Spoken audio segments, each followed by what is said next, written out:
Hello guys, welcome back to my channel. അപ്പോൾ എല്ലാവരും സുഖമായിട്ടിരിക്കുന്നു എന്ന് വിശ്വസിക്കുന്നു.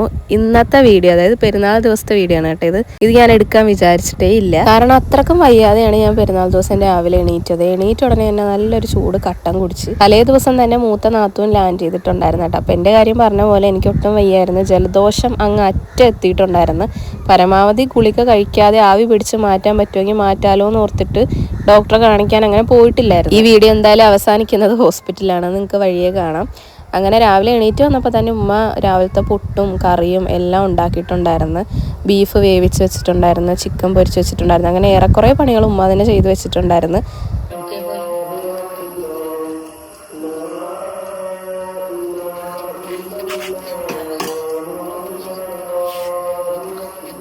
ഞാൻ വയ്യാത്തതുകൊണ്ട് തന്നെ എണീറ്റ് വന്നപ്പോൾ കുറച്ച് ലേറ്റായി കേട്ടോ. ഒരു 7 മണി 7:30 ആയിട്ടുണ്ടായിരുന്നു. ഉമ്മ പറഞ്ഞു വയ്യെങ്കിൽ പോയി കിടന്നോ, ചൂട് ചായ കുടിച്ചിട്ട് കിടന്നോ എന്നൊക്കെ പറഞ്ഞു. പക്ഷെ എന്നാലും എന്തെങ്കിലുമൊക്കെ നമ്മളൊന്ന് സഹായിക്കണമല്ലോ. ഉമ്മയും നാത്തൂനും കൂടെ ഇങ്ങനെ പണിയെടുക്കുമ്പോൾ നമുക്ക് ഒരു ബുദ്ധിമുട്ടല്ലേ. അതുകൊണ്ട് ഞാൻ എണീറ്റ് വന്ന് ഫുഡ് കഴിച്ച് ഒരു ചൂട് ചായ കുടിച്ചപ്പോൾ തന്നെ നല്ല ആശ്വാസമായിട്ട് 2-3 ഗ്ലാസ് കട്ടൻ ഞാൻ കുടിച്ച്. ഈ ആലോചിച്ച് ഞാൻ ഇരിക്കുന്നത് എന്താണെന്ന് വെച്ചാൽ എൻ്റെ വായിക്ക് രുചിയൊക്കെ പോയി. അപ്പം ചായ കുടിച്ചിട്ട് പോലും വെറും പച്ചവെള്ളം കുടിക്കുന്നൊരു ഫീലിങ്സ് ആയിരുന്നു. അപ്പോൾ എങ്ങനെ ഞാൻ ഈ ഫുഡ് കഴിക്കും, അങ്ങനെ എന്തൊക്കെയോ ആണ് ഞാൻ ആലോചിച്ചിരുന്നത്. പിന്നെ നല്ലൊരു ദിവസമായിട്ട് വയ്യാഴിക വന്നല്ലോ, അങ്ങനെയൊക്കെ ഓരോന്ന്. എനിക്കാണെങ്കിൽ പ്രഗ്നൻ്റ് ആയത് തൊട്ട് എന്തെങ്കിലും വയ്യാഴിക വന്നാൽ ഭയങ്കര ടെൻഷനായിട്ടോ. കാരണം വയ്യാഴിക വന്നാൽ ഗുളിക കഴിക്കാൻ നമുക്ക് മാറത്തില്ലല്ലോ. ഗുളിക കഴിച്ചാൽ അത് കുഞ്ഞിനെന്തെങ്കിലും ബാധിക്കും, അങ്ങനെയൊക്കെയുള്ള ടെൻഷനാണ് എനിക്ക്. അതുകൊണ്ട് എനിക്ക് വയ്യെങ്കിലും ഡോക്ടറെ അടുത്ത് പോകാനേ തോന്നത്തില്ല. പിന്നെ നമ്മുടെ ഗൈനക്കിൻ്റെ അടുത്ത് തന്നെ പോയാൽ അവരതിനനുസരിച്ചുള്ള മരുന്നൊക്കെ തരും. എന്നാലും അൽമയിൽ പോണ കാര്യം ആയിരിക്കും. കാരണം അവിടെ പോയാലും ഒരു ദിവസത്തെ മെനക്കേടാണ്, പെട്ടെന്നൊന്നും കയറി കാണാൻ പറ്റത്തില്ലല്ലോ. പിന്നെ വയ്യാഴികയൊക്കെ ആയിട്ട് പോയാൽ വേഗം നമുക്ക് കാണാം. എണീറ്റപ്പോൾ തന്നെ ഉമ്മ ആവി പിടിക്കാനൊക്കെ വെള്ളം ഉണ്ടാക്കി തന്നായിരുന്നു കേട്ടോ. തലേ ദിവസം കിടക്കാൻ നേരവും ആവി പിടിച്ചിട്ടൊക്കെയാണ് ഞാൻ കിടന്നത്. എന്നാലും നല്ല വയ്യാഴിക ഉണ്ടായിരുന്നു. ശരീരം വേദനയായിരുന്നു, ഒട്ടും സഹിക്കാൻ വയ്യാത്തത്. ഷിനാജ് ഇതേ പള്ളിയിൽ പോകാൻ വേണ്ടിയിട്ട് ഇറങ്ങി. ഷിനാജ് പിന്നെ പൊതുവെ അത്ര നേരത്തെ ഒന്നും ഫുഡ് കഴിക്കുന്ന ഒരാളല്ല. അതുകൊണ്ട് ഒന്നും കഴിക്കാതെ, ഒരു ചായ പോലും കുടിക്കാതെ കേട്ടോ പോയത്. ഇനി പള്ളിയിൽ നിന്നൊക്കെ വന്ന് കഴിഞ്ഞിട്ടേ ആൾ ഫുഡ് കഴിക്കത്തുള്ളൂ. ഉമ്മയും ഞാനും കൂടെ ഷിനാജിൻ്റെ ഷർട്ടിനെ കുറ്റം പറഞ്ഞിരിക്കുകയായിരുന്നു കേട്ടോ. ഉമ്മ പറയും ഭയങ്കര ലൂസാണ്, നിനക്ക് ആ ഷർട്ട് ഇട്ടിട്ട് ഒരു രസവും ഇല്ല. എനിക്കും അങ്ങനെ കാര്യമായിട്ട് ഇഷ്ടപ്പെട്ടില്ല കേട്ടോ. ആളൊറ്റക്ക് പോയെടുത്ത ഷർട്ടാണ്, എൻ്റെ പോലും സെലക്ഷൻ ഇല്ലാതെ. അതുകൊണ്ടല്ല, എനിക്ക് പൊതുവേ എനിക്ക് എന്തോ ആ ഒരു ഹാഫ് കൈ ഷർട്ട് ഭയങ്കര ലൂസായിട്ട് കിടക്കുന്നതുകൊണ്ട് എനിക്ക് ഇഷ്ടപ്പെട്ടില്ല. അങ്ങനെ ഷിനാജ് പോയി കഴിഞ്ഞിട്ട് കുറച്ച് വെളുത്തുള്ളി ഇഞ്ചിയൊക്കെ നമുക്ക് ബിരിയാണിക്ക് വേണ്ടിയിട്ട് ഞാൻ പൊളിച്ചെടുക്കുകയാണ്. കുറച്ചുകൂടെ ബാക്കിയുണ്ടായിരുന്ന ചിക്കൻ ഉമ്മ അവിടെ നിന്ന് പൊരിക്കുന്നുണ്ട്. പിന്നെ നാത്തൂനിരുന്ന് സബോള പൊളിച്ചെടുക്കുന്നുണ്ട്. പുള്ളിക്കാരി സബോള ഫുള്ള് പൊളിച്ചിട്ട് എൻ്റെ തന്നു. ഞാൻ പിന്നെ കട്ടിംഗ് ബോർഡിൽ വെച്ചത് അരിഞ്ഞെടുത്ത്. എനിക്ക് കട്ടിംഗ് ബോർഡിൽ വെച്ച് അരിയാൻ ഭയങ്കര എളുപ്പമാണ് കേട്ടോ. അല്ലാണ്ട് കൈകൊണ്ട് അരിഞ്ഞാൽ കുറേ സമയം വേണം. പക്ഷെ ഇങ്ങനെയാണെങ്കിൽ എനിക്ക് ഒരുപാട് സമയം വേണ്ട. പിന്നെ എനിക്കാണെങ്കിൽ നിന്നിട്ടുള്ള പണികളൊക്കെ ചെയ്യുമ്പോൾ നല്ല ബുദ്ധിമുട്ടാണ്. അന്നത്തെ ദിവസം കാല് നിലത്ത് കുത്താൻ പറ്റാത്ത അവസ്ഥയായിരിക്കും. അതുകൊണ്ട് കൂടുതലും ഞാൻ ഇരുന്നിട്ടുള്ള ജോലി തന്നെ കേട്ടോ ചെയ്തത്. ഞാൻ ഷിനാജിനോടും ഉമ്മാനോടും പറഞ്ഞു നമുക്ക് പുറത്തുനിന്ന് ആരെങ്കിലും ഫുഡ് വെച്ച് ഇങ്ങനെ തരുമെങ്കിൽ നമുക്ക് പുറത്തുനിന്ന് വാങ്ങാം. കാരണം എനിക്ക് ഒറ്റ നിപ്പൊന്നും ചെയ്യാൻ പറ്റത്തില്ല, പാടാണ്. പിന്നെ അതിൻ്റെ കൂടെ ജലദോഷം എന്നൊക്കെ പറഞ്ഞപ്പോൾ ഉമ്മ പറഞ്ഞു സാരമില്ല, നിന്നെക്കൊണ്ട് പറ്റുന്ന പണി നീ ചെയ്താൽ മതി, ബാക്കിയെല്ലാം ഞാൻ തന്നെ ചെയ്തോളാം എന്ന് പറഞ്ഞ്. പിന്നെ ഷിനാജിന് പുറത്തുനിന്ന് വാങ്ങുന്നതിനോട് താല്പര്യമില്ല. നല്ലൊരു ദിവസമായിട്ട് വീട്ടിൽ തന്നെ വെച്ചാൽ മതി എന്നുള്ളത്. എനിക്കും പുറത്തുനിന്ന് വാങ്ങാനുള്ളൊരു താല്പര്യം കൊണ്ടല്ല, വയ്യാഴിക ആലോചിച്ചിട്ടാണ്. പിന്നെ ഉമ്മ തന്നെ ഒറ്റ കിടന്ന് ചെയ്യുമ്പോൾ നമുക്കതൊരു ബുദ്ധിമുട്ടല്ലേ. അരിഞ്ഞു വെച്ചിട്ടുണ്ട്. ഇനി ബിരിയാണിക്ക് മസാല ഉണ്ടാക്കണം, ചോറുണ്ടാക്കണം. 8:30 ഉമ്മ പിന്നെ ചോറുണ്ടാക്കിക്കോളും, ഞാൻ മസാല ഉണ്ടാക്കാൻ പോവാണ്. എൻ്റെ സൗണ്ടൊക്കെ മാറിയത് കണ്ടല്ലേ, നല്ല ജലദോഷമുണ്ട്. ശരീരവും തലയൊക്കെ ഭയങ്കര കനം പോലെ. ഞാൻ നോക്കട്ടെ, മസാലയുടെ റെസിപ്പി എടുക്കാമെന്ന് ഇങ്ങനെ വിചാരിക്കുന്നുണ്ട്. ചിലപ്പോൾ എടുക്കും, ചിലപ്പോൾ എടുക്കില്ല. ചിക്കൻ ഫ്രൈ ചെയ്ത് വെച്ചിട്ടുണ്ട് കേട്ടോ. അടുക്കളയുടെ കോലം കണ്ട, ഇതൊക്കെ വൃത്തിയാക്കണം.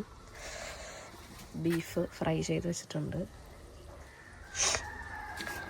ഉമ്മ അവിടെ വെള്ളം അടിച്ചുകൊണ്ടിരിക്കുകയാണ്. നാത്തും സ്വിച്ച് ഇടാൻ പോയി. അപ്പോൾ ഞാൻ എന്തായാലും മസാലക്കുള്ള പരിപാടി നോക്കട്ടെ. ഇത് മസാലക്കുള്ള ഇഞ്ചി വെളുത്തുള്ളി പേസ്റ്റില്ലേ, അതാണ് കേട്ടോ. ഇത് ഈ കളർ എന്താണെന്ന് വെച്ചാൽ ഞാൻ കുറച്ച് ചെറിയുള്ളി ഇല്ലേ അതോട് ഇട്ടിട്ടുണ്ട്. ചെറിയുള്ളി, ഇഞ്ചി, പച്ചമുളക്, വെളുത്തുള്ളി ഇത്രയും കൂടെ അരച്ചതാണ്. ചെറിയുള്ളി ഇടുമ്പം മസാലയ്ക്ക് ടേസ്റ്റാണ്.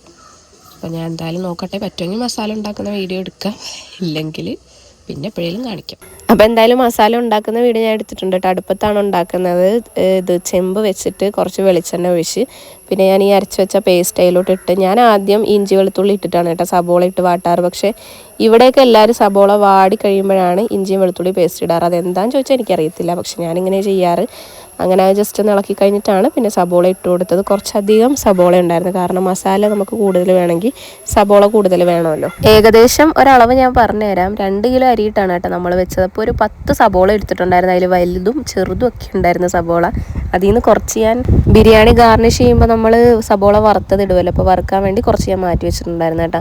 അങ്ങനെ സബോള ഇട്ട് നല്ല പോലെ വാടണം. ഏകദേശം ഒരു 3/4 രീതിയിലൊന്ന് വാടി കിട്ടണേ. എന്നിട്ട് വേണം തക്കാളി ഇടാൻ വേണ്ടിയിട്ട്. ഇനി എന്തായാലും അത് അവിടെ കിടന്നൊന്ന് വാടട്ടെ. പിന്നെ ഇഞ്ചി വെളുത്തുള്ളി പേസ്റ്റ് ഞാൻ അരച്ചെടുത്തല്ലോ, അതിൽ ചെറിയുള്ളി ഇട്ടാൽ കുറച്ചുകൂടെ ടേസ്റ്റാണ് കേട്ടോ. പലവട്ടം ഞാൻ ട്രൈ ചെയ്ത് നോക്കിയിട്ട് എനിക്കും കഴിച്ചവർക്കും ഇഷ്ടപ്പെട്ടതുകൊണ്ടാണ് ഞാൻ വീണ്ടും വീണ്ടും അങ്ങനെ ട്രൈ ചെയ്യുന്നത്. ഓക്കെ, അപ്പോൾ എല്ലാവരും ചിലപ്പോൾ ഇങ്ങനെയൊക്കെ തന്നെ ആയിരിക്കും ഉണ്ടാക്കുന്നത്, എനിക്കറിയില്ല. എന്തായാലും എൻ്റെ റെസിപ്പി ഞാൻ ജസ്റ്റ് ഒന്ന് കാണിച്ചതേ ഉള്ളൂ. അപ്പോൾ ഉപ്പിടാൻ മറന്നിട്ടുണ്ടായിരുന്നു, കുറച്ച് ഉപ്പും കൂടെ ഇട്ട് കൊടുത്തിട്ട് പിന്നെയും ഇളക്കലാണ്. അടുപ്പത്തായതുകൊണ്ട് തന്നെ നല്ല തീയുണ്ട് കേട്ടോ, അതുകൊണ്ട് അടുക്കി പിടിക്കാതെ നല്ലപോലെ ശ്രദ്ധിക്കണം. അടുപ്പത്താണ് നിങ്ങൾ ഉണ്ടാക്കുന്നതെങ്കിൽ. ഇത് ചിക്കൻ വറുത്ത കുറച്ച് ഓയിലാണ് കേട്ടോ, അതും കൂടെ ഒഴിച്ചിട്ട് നല്ലപോലെ മിക്സ് ചെയ്യണം. ശരിക്കും പറഞ്ഞാൽ ആ ചിക്കൻ വറുത്ത എണ്ണയിൽ മസാല ഉണ്ടാക്കുമ്പോഴാട്ടോ കുറച്ചുകൂടെ ടേസ്റ്റ്. അപ്പോൾ ഉമ്മ പറഞ്ഞു എന്തായാലും ആദ്യം കുറച്ച് വെളിച്ചെണ്ണ ഒഴിക്കുക, എന്നിട്ട് ഇടയ്ക്ക് ആ പൊരിച്ച എണ്ണ ഇങ്ങനെ ഒഴിച്ച് കൊടുത്താൽ മതിയെന്ന്. ഇനിയിപ്പം ഇതിലേക്ക് തക്കാളി ഇട്ട് നല്ലപോലെ മിക്സ് ചെയ്തിട്ട് വേണം പൊടികൾ ഇട്ട് കൊടുക്കാൻ വേണ്ടിയിട്ട്. എനിക്കാണെങ്കിൽ എൻ്റെ പൊന്നോ അടുപ്പിൻ്റെ മൂട്ടിൽ പുക കണ്ണിലോട്ടടിച്ചിട്ട് കണ്ണരിഞ്ഞിട്ട് നിൽക്കാൻ തന്നെ മേലായിരുന്നു. പക്ഷെ അടുപ്പിലാകുമ്പോൾ നമുക്ക് വേഗം ആയി കിട്ടും, നല്ല തീയുള്ളതുകൊണ്ട്. അതാണ് പിന്നെ അടുപ്പത്ത് തന്നെ വെച്ചത്.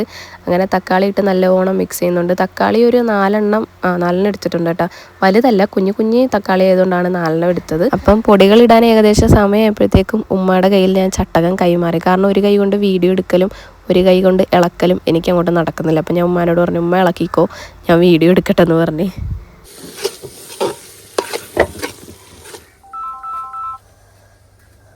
ഹലോ, ഞങ്ങൾ ചോറ് വെക്കുക.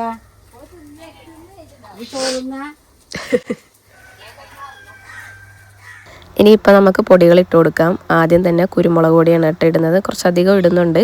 പിന്നെ അത് കഴിഞ്ഞിട്ട് ബിരിയാണി മസാല, അതും കുറച്ചിട്ട് കൊടുക്കണം. എല്ലാം നിങ്ങൾ എടുത്ത സാധനത്തിൻ്റെ ക്വാണ്ടിറ്റി അനുസരിച്ചിട്ട് വേണം കേട്ടോ പൊടികൾ ഇടാൻ, അല്ലെങ്കിൽ കുത്തലായിരിക്കും. പിന്നെ അതേ കുറച്ച് മഞ്ഞൾപ്പൊടി ഇട്ട് കൊടുക്കുന്നുണ്ട്. ഇനി ഇടുന്നത് ഗരം മസാലയാണ് കേട്ടോ. നമ്മൾ വീട്ടിൽ തന്നെ പൊടിച്ചതാണ്, ഉമ്മയാണ് കേട്ടോ പൊടിച്ചത്. അതുകൊണ്ട് അതിൽ എന്തൊക്കെയാണ് ചേർത്തതെന്നൊന്നും എനിക്ക് കറക്റ്റ് അറിയത്തില്ല. എന്നിട്ട് എല്ലാം കൂടെ നല്ലപോലെ മിക്സ് ചെയ്യണം. എല്ലാം ഞാൻ പറഞ്ഞ പോലെ നിങ്ങളുടെ പാകത്തിനനുസരിച്ചിട്ടേ ഇടാവുള്ളൂ കേട്ടോ. ഇളക്കി കഴിഞ്ഞപ്പോഴാണ് മല്ലിപ്പൊടി ഇട്ടില്ലല്ലോ എന്നുള്ളൊരു ഓർമ്മ. അങ്ങനെ കുറച്ച് മല്ലിപ്പൊടിയും കൂടി ഇട്ട് കൊടുത്തു. ഇതിൽ നമ്മൾ മുളക് പൊടി ഒരു കുറച്ച് തുള്ളി പോലും ഇട്ട് കൊടുക്കുന്നില്ല കേട്ടോ. കാരണം ചിക്കൻ പൊരിച്ചതിൽ നമ്മൾ മുളക് പൊടിയൊക്കെ ചേർത്തിട്ടാണല്ലോ പൊരിച്ച് മസാലയാക്കി പൊരിച്ച് വെച്ചേക്കുന്നത്. അപ്പോൾ അതുകൊണ്ടാണ് മുളക് പൊടി ചേർക്കാഞ്ഞത്.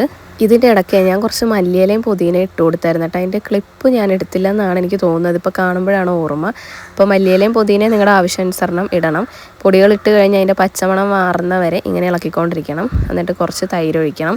തക്കാളി ഒരുപാട് ഇട്ടാൽ അതിനനുസരിച്ച് മാത്രമേ തൈര് ഒഴിച്ച് കൊടുക്കാവുള്ളൂ, അല്ലെങ്കിൽ ഭയങ്കര ഓവർ പുളിയായി പോകും. അപ്പോൾ നമ്മൾ അത്ര ഓവർ പുളിയുള്ള തക്കാളി അല്ല ഇട്ടത്, അതും കുഞ്ഞു തക്കാളികളാണ്. അതുകൊണ്ടാണ് കേട്ടോ ഇത്രയും തൈര് ഒഴിച്ചത്. ഏത് ബക്കറ്റ് എടുത്തു വെള്ളം തൂക്ക്. അത് പിന്നെന്താ ചോരുന്നതാണ്, അതാണ് നടക്കാത്തത്. തൈര് ഒഴിച്ചിട്ട് ഒരുപാട് നേരമൊന്നും ഇട്ട് ഇളക്കണ്ട കേട്ടോ. ജസ്റ്റ് ഒന്ന് മിക്സ് ചെയ്തിട്ട് പിന്നെ പൊരിച്ച് വെച്ച ചിക്കൻ അതിലേക്ക് ഇടാം. ചിക്കൻ പൊരിക്കാൻ എന്താ എല്ലാവരും യൂസ് ചെയ്യുന്ന പോലെ തന്നെ മുളക് പൊടി, ഉപ്പ്, മഞ്ഞൾപ്പൊടി, പിന്നെ ചിക്കൻ മസാലയും കൂടി ഇട്ട് നല്ലോണം മിക്സ് ചെയ്തിട്ടാണ് ചിക്കൻ പൊരിച്ചെടുത്തത്. എന്നിട്ട് ഇതേ ചിക്കൻ വറുത്ത കുറച്ച് എണ്ണയും കൂടെ അതിൻ്റെ മുകളിലേക്ക് ഒഴിച്ച് കൊടുക്കുന്നുണ്ട്. എന്നിട്ടിത് പിന്നെ നല്ലപോലെ മിക്സ് ചെയ്തെടുക്കണം. ബിരിയാണിക്ക് ആയതുകൊണ്ട് തന്നെ അത്യാവശ്യം വലിയ പീസുകളാണ് കേട്ടോ. അതുകൊണ്ട് ഇളക്കാൻ കുറച്ച് ബുദ്ധിമുട്ടാണ്. ഇളക്കും തോറും ഇങ്ങനെ സബോളയൊക്കെ പറന്ന് പോണ കാണാം. ചട്ടം കൊണ്ട് ഇളക്കിയിട്ടാന്ന് തോന്നുന്നു. എന്തായാലും മസാല അങ്ങനെ നമ്മുടെ ഇവിടെ റെഡി ആയിട്ടുണ്ട്. അതുണ്ടാക്കി കഴിഞ്ഞ് അകത്തോട്ട് വന്ന് നോക്കിയപ്പോഴത്തേക്കും ഒരാൾ ഇവിടെ അടിച്ച് വാരി തുടക്കലിൻ്റെ പരിപാടിയിലാണ് കേട്ടോ. അപ്പം ഞാൻ വീഡിയോ എടുക്കുമ്പോൾ എന്നോട് പറയുമായിരുന്നു, എടി എന്നെ വീഡിയോ എടുക്കണ്ട, ഞാൻ നൈറ്റിയാണ് ഇട്ടിരിക്കുന്നത്, അതുകൊണ്ട് നീ എന്നെ എടുക്കണ്ടെന്ന് പറയാം. ഞാൻ പറഞ്ഞു സാരമില്ല, നൈറ്റി അത്ര മോശം വേഷമൊന്നും അല്ലല്ലോ, എല്ലാവർക്കും ഏറ്റവും നന്നായിട്ട് കംഫോർട്ടബിളായിട്ട് ഇടാൻ പറ്റിയൊരു സാധനമാണ് നൈറ്റി. അതുകൊണ്ട് നൈറ്റിയിൽ അത്ര കുറവ് തോന്നാനൊന്നുമില്ല. 2 നാത്തൂന്മാർക്കും ഭയങ്കര ഇഷ്ടമുള്ള കാര്യമാണ് കേട്ടോ ഈ അടിച്ച് വാരി തുടക്കലെന്ന് പറഞ്ഞാൽ. ചെറിയത് വന്നാലും മെയിനായിട്ട് ചെയ്യുന്നത് അടിച്ച് വാരി തുടയായിരിക്കും. ഫെബിനാത്ത വന്നാലും അങ്ങനെ തന്നെയാണ്, അടിച്ച് വാരി തുടക്കലും മുറ്റടിക്കലുമാണ് ആളുടെ മെയിൻ ഹോബി. ഫെബിനാത്ത എന്ന് പറഞ്ഞാൽ മൂത്ത നാത്തൂൻ്റെ പേരാണ് കേട്ടോ. അത് നിങ്ങൾക്ക് പെട്ടെന്ന് മനസ്സിലാകാൻ വേണ്ടിയിട്ടാണ് ഞാൻ ഈ മൂത്ത നാത്തൂൻ ചെറിയ നാത്തൂൻ എന്നൊക്കെ പറയുന്നത്. പിന്നെ ചെറിയതിനെ എന്താ ചെറിയതേ എന്ന് വിളിക്കുന്നതെന്ന് കുറേ പേര് ചോദിച്ചത്. ചെറിയതിൻ്റെ നിക് നെയിമാണ്. നമ്മളത് വിളിച്ച് ശീലിച്ചുകൊണ്ടാണ് വീഡിയോയിലും അങ്ങനെ പറയുന്നത്. അപ്പോഴത്തേക്കും പള്ളിയൊക്കെ പിരിഞ്ഞിട്ട് കുഞ്ഞിയും വന്നിട്ടുണ്ടായിരുന്നു കേട്ടോ. ഇതെന്ന് പറയുമ്പോഴത്തേക്കും നമ്മുടെ വീടിൻ്റെ തൊട്ടടുത്ത് വേറൊരു വീടും കൂടെ പണി നടക്കുന്നില്ലേ, അവിടുത്തെ ആളാണ് ഉമ്മാൻ്റെ ആങ്ങളയുടെ മകൻ. അപ്പം പള്ളിയിൽ പോയിട്ട് ഇങ്ങോട്ട് വന്നതാണ്. ഫുഡ് കഴിക്കാൻ പറഞ്ഞപ്പം അവന് വേണ്ടാന്നും പറഞ്ഞ് അങ്ങനെ പോയി. ഇനിയിപ്പോൾ മസാല റെഡി ആയില്ല, നമുക്ക് ചോറ് ദമ്മിടാം.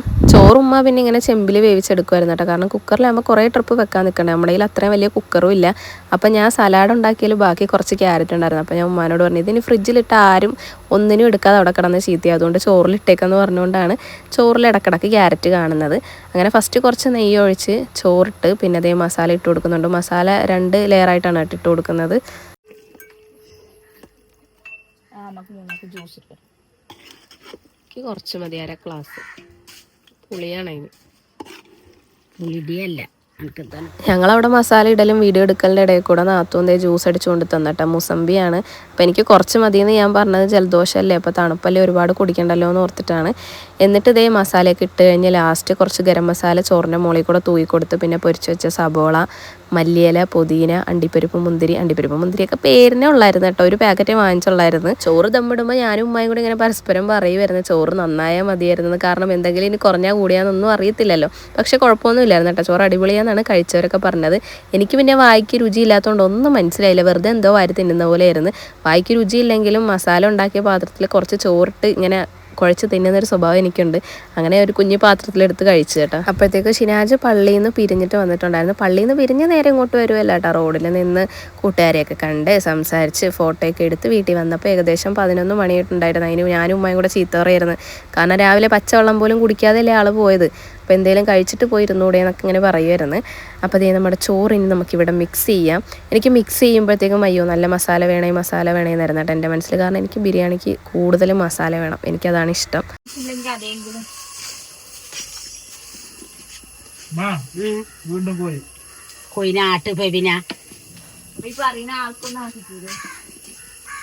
അത് ഞാൻ നേരം വെളുത്തിട്ടാണ് ആ പരത്തി വേര് കണ്ടിരുന്നു, എന്നിട്ട് ഇതാക്കിയത്. ക്യാരറ്റ് ഇട്ടപ്പോൾ തന്നെ ഒരു ഭംഗി ചോറ് കാണാൻ.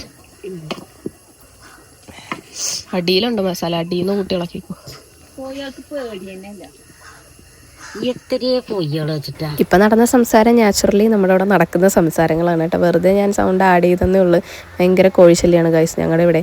ഉമ്മ എന്തൊക്കെയോ കുഴിച്ചിട്ടിട്ടുണ്ട്, അതൊക്കെ വന്ന് കളച്ചെന്നൊക്കെയാണ് പറഞ്ഞുകൊണ്ടിരിക്കുന്നത്. അങ്ങനെ ചോറൊക്കെ മിക്സ് ചെയ്ത് കഴിഞ്ഞിട്ട് ഓരോരുത്തർ ഓരോരോ വൃത്തിയാക്കൽ പണിയിലേക്ക് പോയി. നമ്മുടെ അടുക്കള ഭാഗം ഉണ്ടല്ലോ, അവിടെ ഫുള്ള് നാത്തൂനെ അടിച്ച് വാരി ചവറൊക്കെ കൊണ്ട് കളയുന്നുണ്ട്. ഒരു ലോഡ് പാത്രം സിങ്കിൽ നിറഞ്ഞിട്ടുണ്ടായിരുന്നു.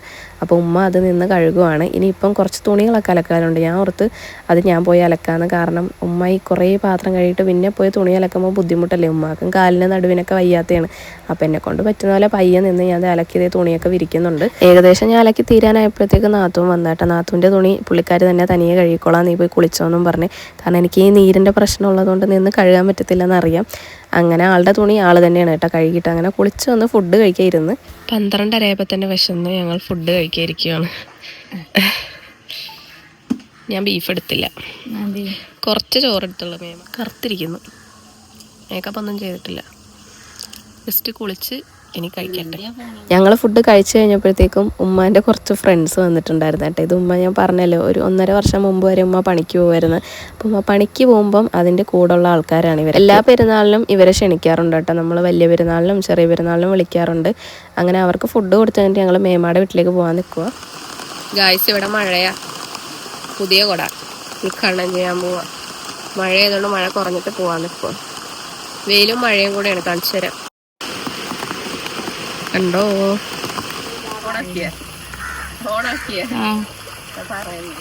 ഇതൊരു മെറ്റേണിറ്റി ഫുൾ ഫ്രോക്കാണ് കേട്ടോ. പെരുന്നാളിന് ഇടാൻ വേണ്ടിയിട്ട് ഇതാണ് ഞാൻ വീട്ടിലെടുത്തത്. ജസ്റ്റ് നിങ്ങളെ കാണിക്കാൻ വേണ്ടി ഒരു വീഡിയോ എടുത്തതാണ്.